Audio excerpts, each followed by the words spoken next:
but I don't know if I can really start answering 317, but I shall have a go. First of all, it's interesting to me that it doesn't bother critics that that question is unanswered.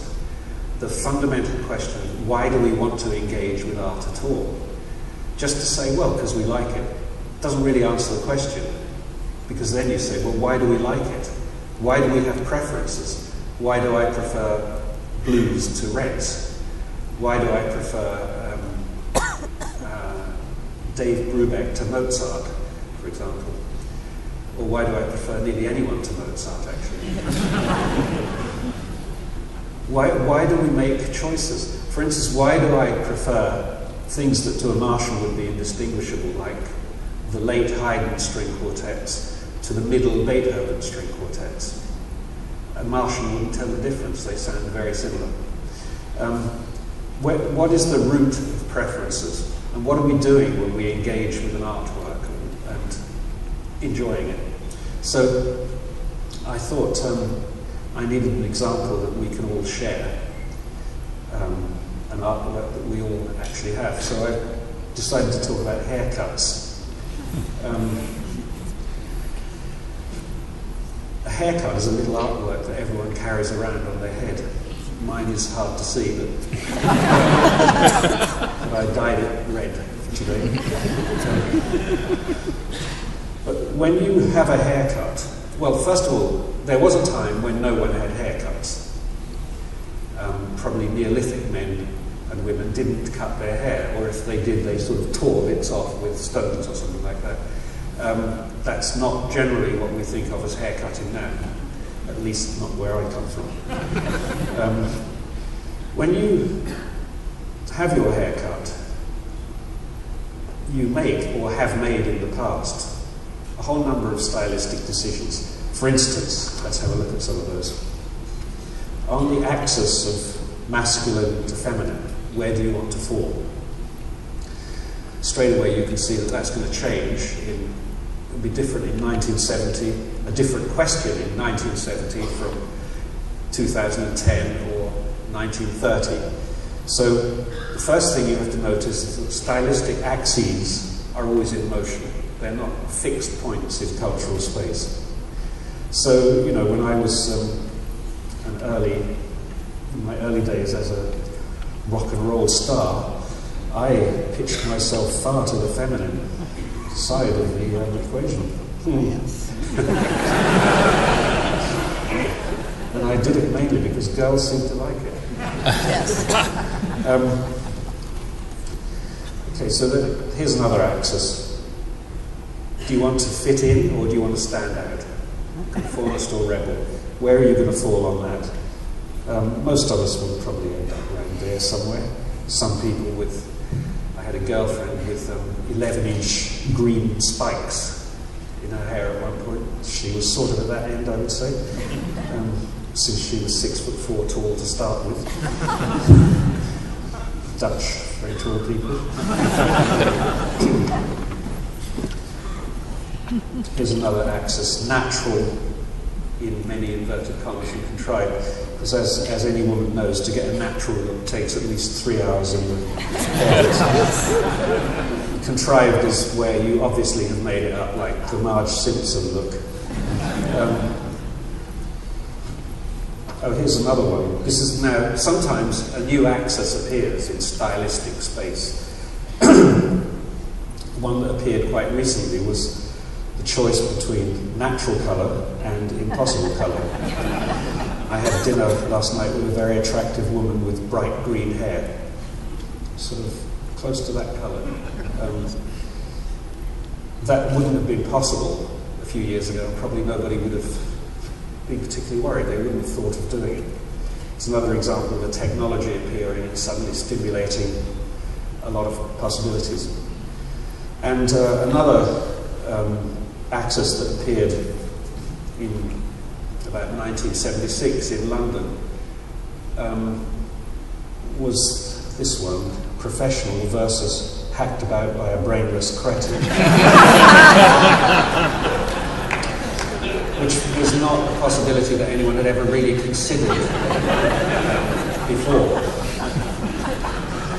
So what I'm saying is that when you choose a haircut, really what you're doing is you're choosing a point in this multi-dimensional space. And there are many, many other axes you could have, like dreadlocks or not dreadlocks. I'm never going to wash my hair again.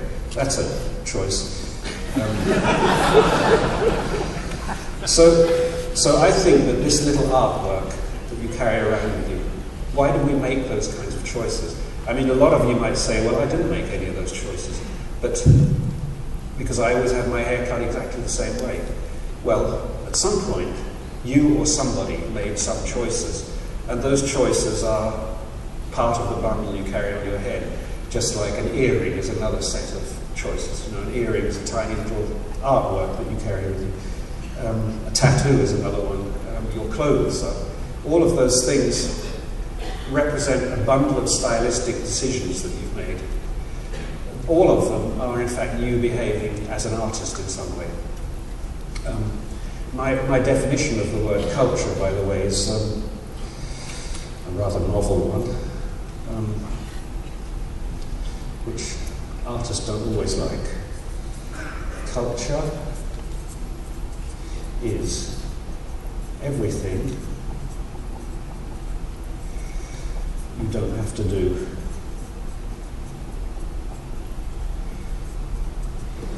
So, all the things that we call culture are all the optional parts of our lives.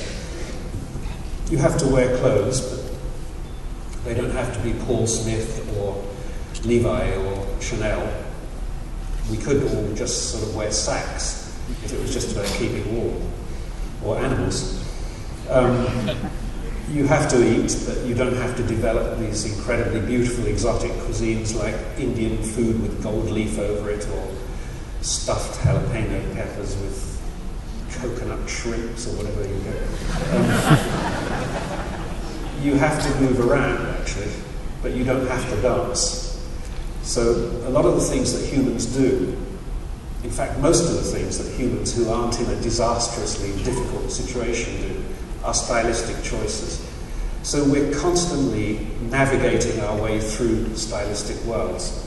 And what's the point of doing that? Why do we do that? Why are we so interested in it? Why are we all caught up in it?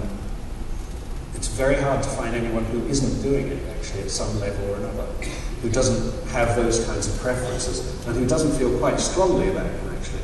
You know, that expression, I wouldn't be seen dead in that. Well, that's really true for a lot of people. They really would not want to be seen other than dead in it. So we clearly construct around ourselves a stylistic universe of some kind. But what are we doing when we do that?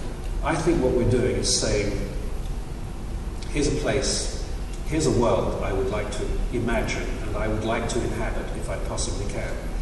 The thing about your stylistic choices is that they're not important in the sense that you're not going to die because of them, generally. They're the things you don't have to do. So you can experiment with those. You can paint yourself this way or that way, sculpt yourself this way or that way, sing yourself any way you want. You're allowed to take stylistic risks there.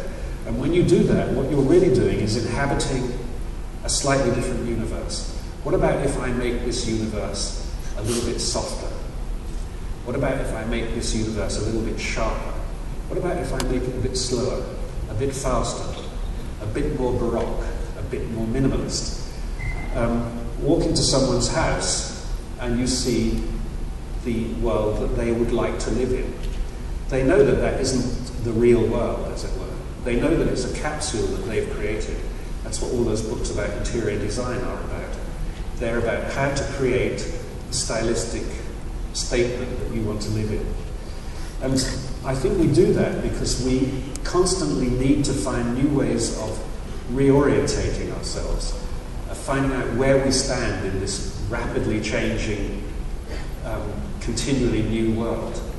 Which bits of the past we want to take with us, which bits we want to drop, which new things we need that didn't exist before, which things we can afford to neglect, which things we want to embrace, maybe.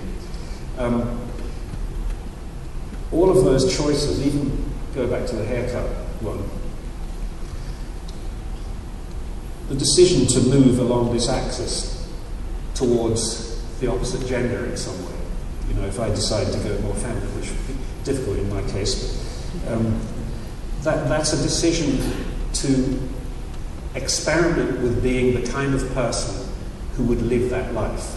It's sort of a double reflexive experiment. I want to be the kind of person who would live that kind of life. I want to be the kind of person who would wear short red hair. I want to be the kind of person who would wear a crew cut. So I think we use art really as a way of experimenting. Now we're quite used to this idea with children and play. When children play, we know it would be ridiculous to stop children playing. We know that they learn so much. They learn about how things work. They learn about the materials of the world. They learn about other people. Playing is learning. By about the age of 12 or 15, you've effectively been told to stop playing. Now you've got to start living your serious life. But in fact, art is the way that we continue to play, either by the actual doing of it, or the taking part in it, or the listening to it, or the looking at it. It's the way we continue to entertain new possibilities. It's very easy to see how this works with literature. You know, when you read a novel, what you're really doing is surrendering to the idea of a different world with a different set of rules, people you've never met, and you're seeing how the chemistry of all that works together. I better talk faster, they're leaving in droves.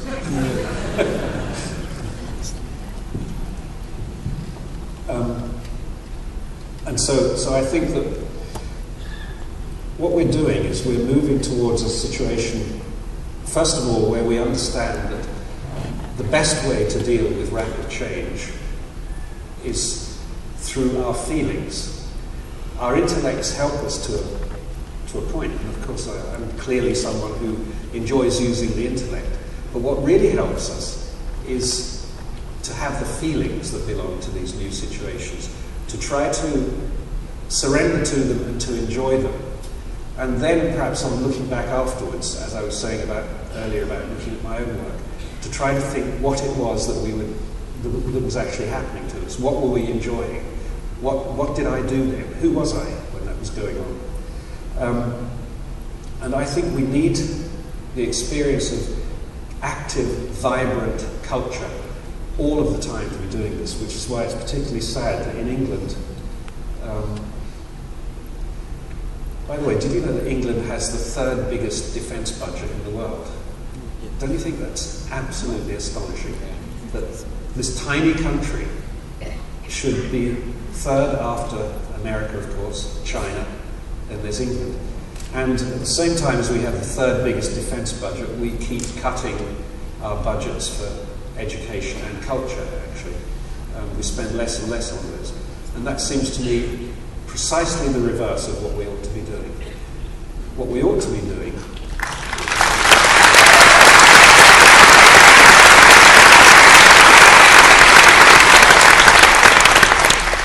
the other thing, actually, that we give a huge amount of encouragement to is financial services. England is very, very famous for its financial services. Yes. They've really been a boon to the world.